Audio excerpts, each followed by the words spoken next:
and my work is supporting women's emotional, psychological, and spiritual well-being. And I do that by using a range of therapies. I'm a life and relationship coach, a hypnotherapist, and a psychic. So today's video is going to be about raising your vibration.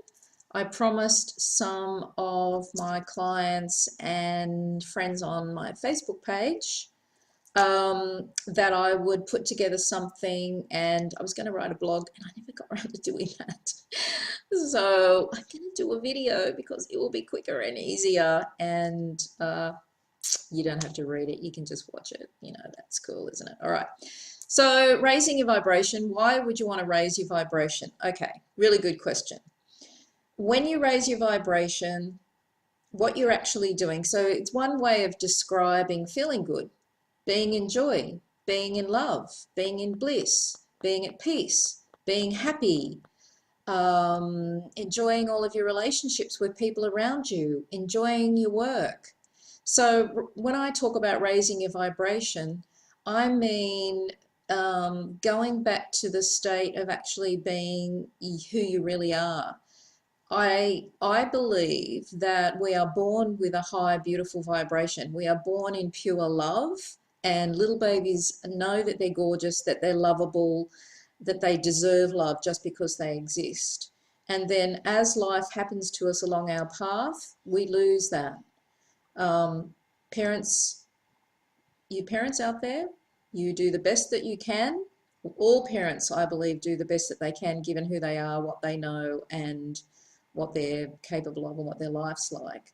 I know as a parent that I certainly did my best, but that doesn't mean to say that I didn't make terrible mistakes, that there weren't days when I had no patience, where I yelled at my kids for no good reason, where I was not very loving towards them or as loving as I could be. That's what being a parent is. We have our good days and our bad days. Hopefully on our bad days, we're going to make up for that by having lots of good days and apologizing when we behave like shits and, you know, we have no patience and, you know, making our kids feel loved. But because life happens to us, it may not be your family.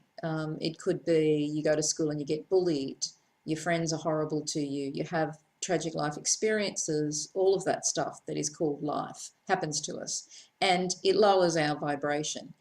If we are lucky, and I think this is an old soul quality, the ability to bounce back, some people are just naturally what we call a glass half full rather than a glass half empty. That would be me.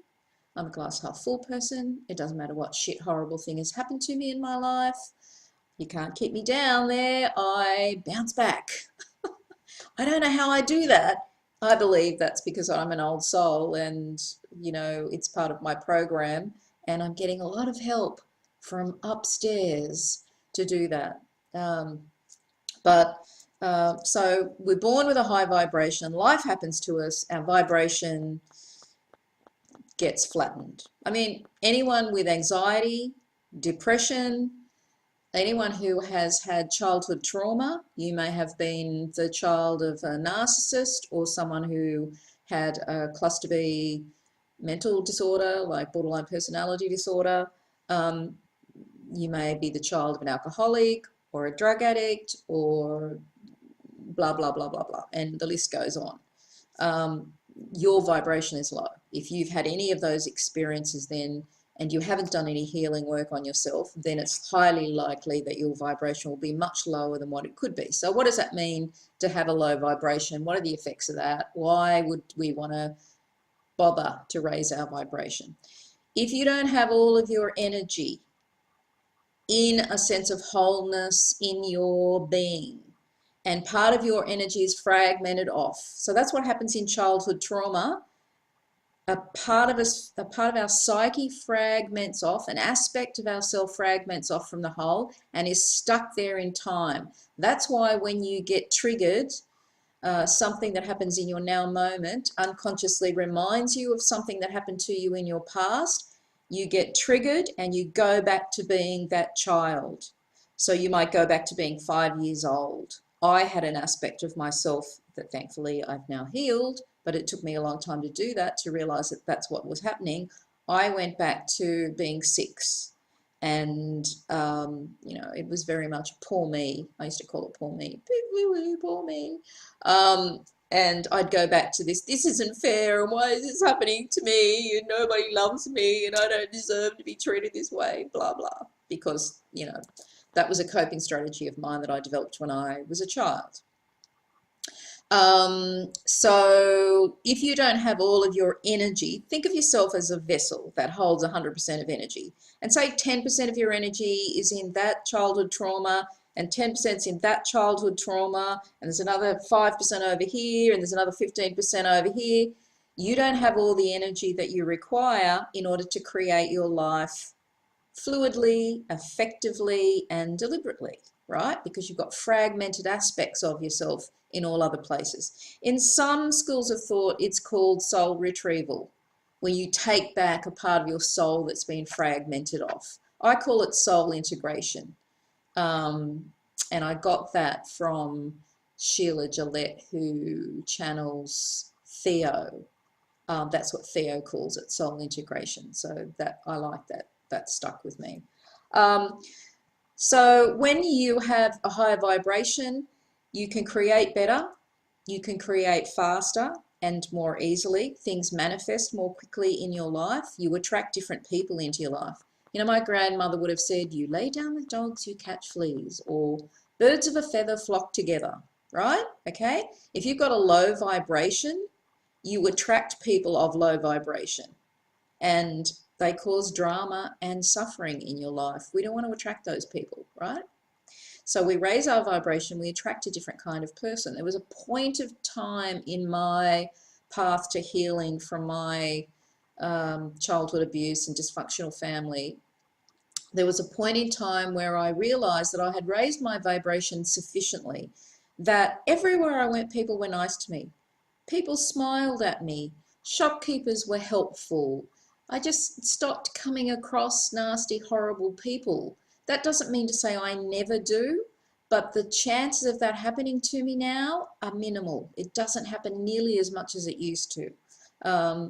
And so that's what we want. We want to attract happiness and nice people into our lives. If your vibration's high, your physical health is going to be better. So we know, and Western medicine knows this categorically. The doctor just probably never told you this, and maybe you haven't heard it.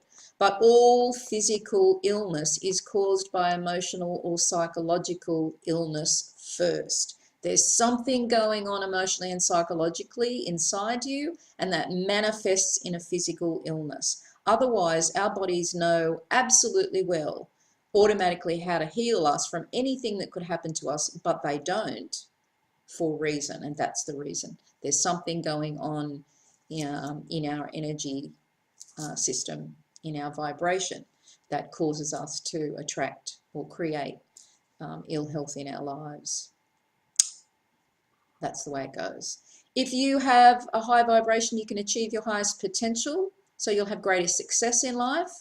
You'll learn things more quickly, you'll be happier, you'll be who you came here to be, you'll be the best version of yourself. You'll have access to higher thoughts. I think of it this way. If we are like radios, and this is a school of thought, that we are like radios, that we tuned into a particular radio signal, and we're actually tuned into the radio signal of happiness. That's a different radio signal than tuning into the radio signal of depression and anxiety. Okay, so we have access to higher mind. We have access to higher wisdom. We have access to higher intelligences when our vibration is high. So yeah, another reason to raise your vibration. So, well, after all of that, how do we do it? How do we raise our vibration? And I've written down a few things here. I'm just going to go through them. Okay. First of all, number one way to raise your vibration. What you have to do is process and heal your past. If you are carrying childhood trauma with you, if you develop coping strategies as a result of a dysfunctional family unit, and let's face it, most families are dysfunctional in some way or other, unfortunately, and we develop faulty coping strategies that may have worked when we were children but become limiting in our adult life and in our relationships. So you have to process and heal your past. You have to connect to your inner child and make sure that you've healed any inner child wounds that you have, so that you're responding to your life rather than reacting. A reaction to something is a trigger being set off in you from something from the past that you're unconscious of.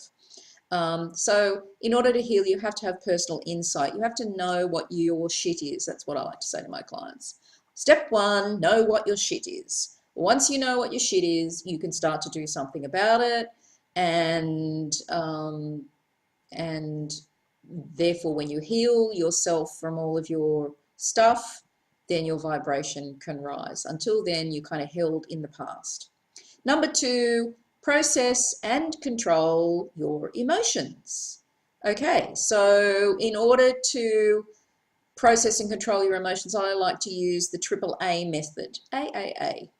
I got this off some spiritual guru too. Another channeler from Canada that I used to talk to, Chris from the Chris Chronicles, gave me the AAA method. That was a long time ago. AAA stands for acknowledge, accept, and address. And I can't remember which order they come in. I don't think I got that quite right. Acknowledge your emotions. In other words, I am feeling angry. I am feeling hurt. I am feeling frightened. A lot of the time, our emotions are not what we think they are. So often people who express anger are actually feeling fear or hurt, but it comes out as anger. Okay? So that's a distortion. So you have to know what it is you're feeling. You have to acknowledge it. It is no good to suppress emotions. That's another part of acknowledging emotions. If you stuff your emotions down and just bite your lip and soldier on in some very British kind of way, and you never process them and allow yourself to feel them, they are going to come exploding out of you at some point. That's how it goes, okay? And you will go off. And that's why people go off, because they're not acknowledging their own emotions and processing properly. So acknowledge your emotions, give it a name, whatever it is you're feeling. Acknowledge, accept that you are feeling what you're feeling. So even though I feel what I feel, I still love and accept myself. I'm feeling this thing. It's okay that I'm feeling this thing. Make it okay. I'm feeling angry. It's okay that I'm feeling angry. It's not the anger that does the problem. It's what you do with that anger. So feeling an emotion doesn't cause a problem. It's how you act out of that emotion because you're not processing it properly that causes the issue, because we take it out on other people, or we break things, or we do stupid shit, right? So accept what it is that you're feeling. It's okay to feel things. You're allowed to feel emotions. You're allowed to get angry, sad, grieve, feel hurt, feel frightened. You're allowed to feel all those things. It doesn't matter whether you're male or female, big or small. We still feel stuff. You know, we're human beings. We're emotional human beings. So you accept that you're feeling something, and then you address it. Acknowledge, accept, address. And the way that you might address that emotion is to reframe it in some way. That's an NLP strategy. So I'm going to reframe what I'm feeling here. Say, for instance, I was feeling jealous. I'd broken up with someone and I haven't been with them for 3 or 4 months, and I don't want to be with them anymore. I was quite okay with the breakup, or I even initiated the breakup. And 3 or 4 months later, I find out that my ex is in another relationship, and I get all poopy and angry. So a reframe might be me seeing that situation from a different perspective other than the one that's coming out of my emotions, which is jealousy, because I don't have a right to be jealous. It's perfectly okay for my partner to move on. I may feel sorry for whoever they are now with, because they're going to have to go through exactly what I went through with that partner that caused me to end the relationship. It's none of my business. I'm a big one on that. You know, it's a thing that I get my clients to do. Tap your thymus, tap your chest and go, it's not my business, it's not my business, it's not my business, it's none of my business, it's none of my business. Okay, so you might reframe the emotion. You might allow yourself to have a good cry. That might be a way of addressing it. You might Um, decide that you have to take action of some sort, not in the moment, right? You wait till you move through the emotion. If you're going to take action, you do it down the path when the emotion has subsided in you. So you respond rather than reacting, okay? But you address the emotion in some way.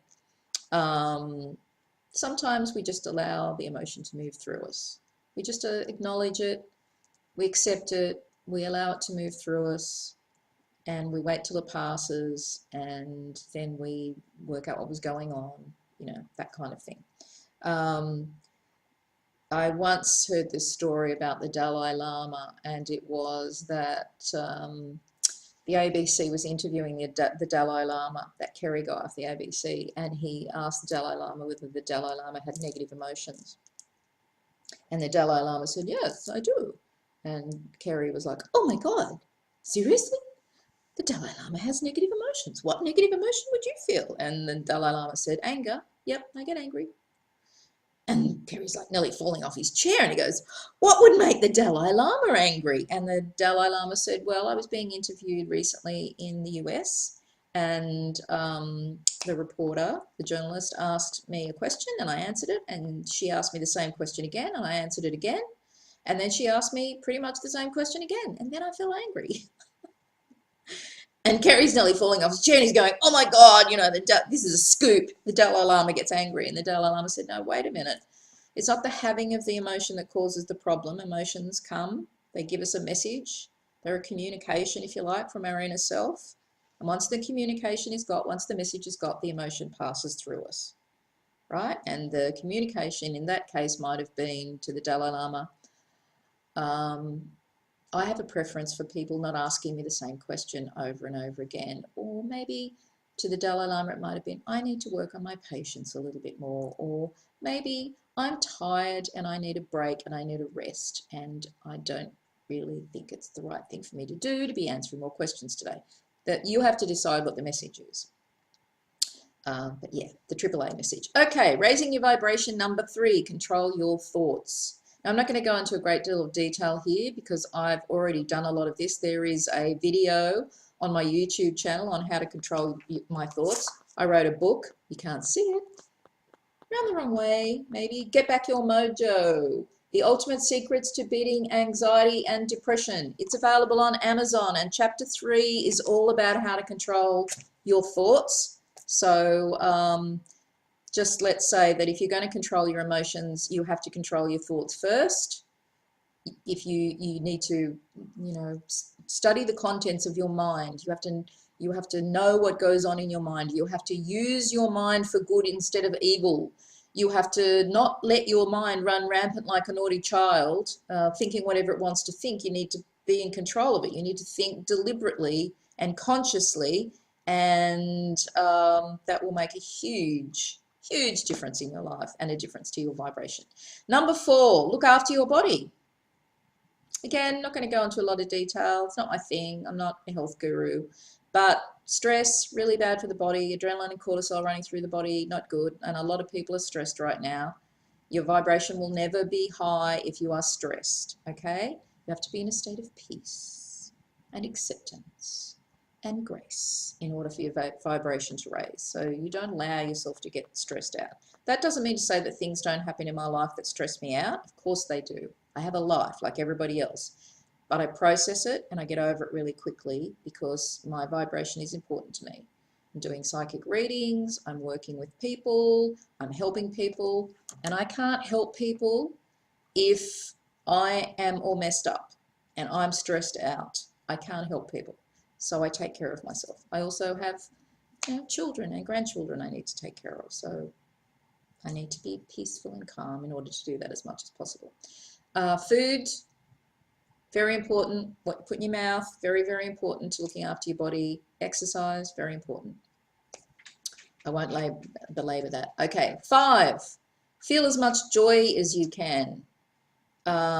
Music, listening to music can change your state really quickly. Dancing, laughing, playing, all really, really, really important. They're ways that you can raise your vibration. When you're laughing, your vibration is as high as it can get. Raising your vibration. Number 5, joy.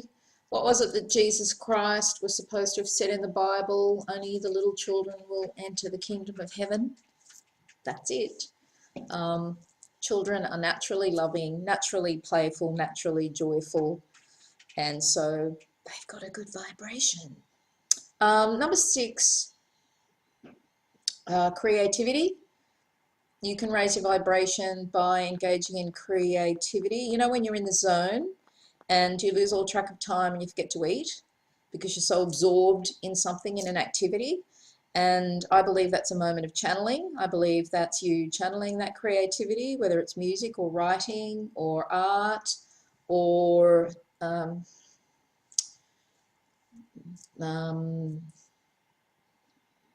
lost my words.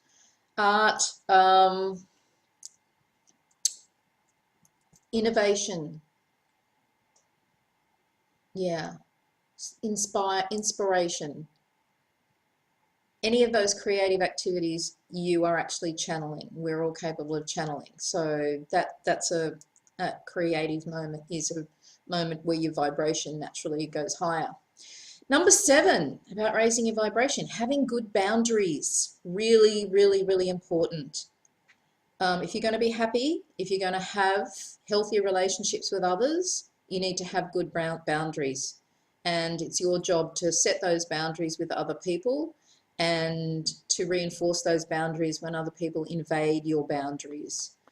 Pretty hard to be happy if you've got sloppy boundaries. I had really sloppy boundaries, and a lot of people who have suffered childhood abuse have got terrible boundaries. So it's something that we have to learn to have, and that's part of the work I do, coaching, help people learn how to have better boundaries. Okay, number 8, focus on the self. Not in a narcissistic way, not in a I'm better than everybody else grandiose kind of way, not in a selfish way, but your number 1 job is to keep yourself happy and to take care of yourself. So you have to focus on yourself, and some people are really, really bad at that, particularly women. Hi, women. Some people are really bad at looking after themselves. So focusing on the self and self-care, really, really important to raising your vibration. Number 9, achieving your dreams and goals. Now, we can't all be the version of success that Western civilization has been forcing down our throats for a long, long time now on American television. We're going to be successful. I don't believe in that shit, okay? Sometimes success is having a peaceful life, taking care of your family, and, you know, having a nice relationship. That's success to me. We can't all be successful. That just doesn't make any sense. But you have to, I think it's important for us to have dreams and to achieve those dreams. Your dream might be rearing 3 healthy children. Your dream might be an overseas trip. Your dream might be living happily ever after with your partner. That's a dream. But we need to be achieving something. We're definitely programmed to achieve. I think we're programmed to grow and expand in our consciousness. So having something to look forward to, feeling capable, feeling confident, knowing that we can create, achieving things for ourselves, however big or small, they're important to our well-being. So they will raise your vibration. Number 10, spirituality. To me, this is really important. Not everybody is on a spiritual path. Not everybody knows they're on a spiritual path. Maybe I should have put it that way. We're all on a spiritual path. Life is a spiritual school, if you like. A very, very hard one. A very, very difficult spiritual school. The hardest place we could possibly be, apparently. 3D, Earth is really, really hard. But as the universe is constantly expanding, and science will tell you this, the universe is constantly expanding. We are part of the universe. Everything is one, and so we are constantly expanding. And so we're all on a spiritual path of growth and expansion, and that's what we're doing here, according to my worldview. So learning, growing, and awakening are very important to raising the vibration. Number 11, love and connection. Raise your vibration by giving and receiving love. Some people are good at giving love. They're not very good at receiving it. That would be me. That would be me. I'm really good at giving it, not very good at receiving it. Actually, I'm shit at receiving it. Something I'm still working on. See? we're not all perfect. We've all got stuff. But that, having loving love around you and having people who love you and loving others and the giving of that love, while ever you're in that space, your vibration is high, because love is the highest vibration of all. So focusing on love is a wonderful way of raising your vibration.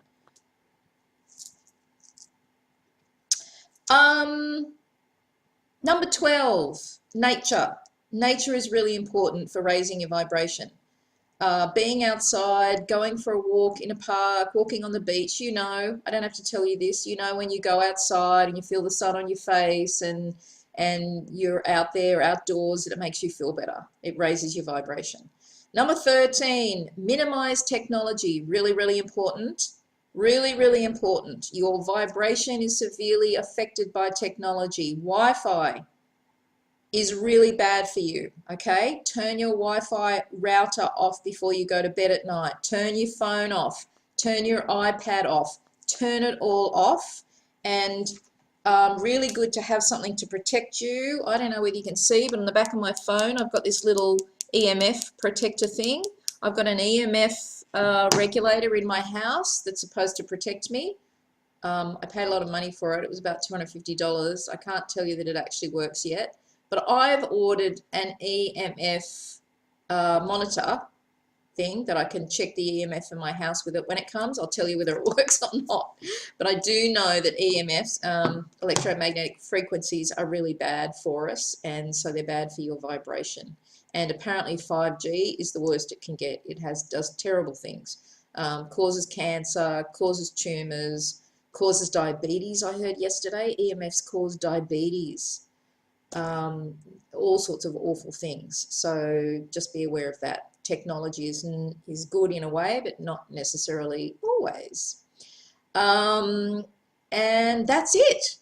So there you go. How to raise your vibration. 13 ways. Now, they're in that book that I showed you before. Did I show you this book? Get Back Your Mojo. I talk about vibration a lot in this book. So if anyone's got it, or if you want to get it, you can get a hard copy, or you can download a Kindle copy off amazon.com.au, and it's got 11 strategies in it to help you raise your vibration as well, and it goes into more detail probably than I've gone into here. Hope you enjoyed it. Loved catching up with you today. Like and subscribe to my channel for more personal development and spiritual videos, and I would love to hear your feedback. What do you think about raising your vibration? Do you have any questions? Put them in the comments. Bye.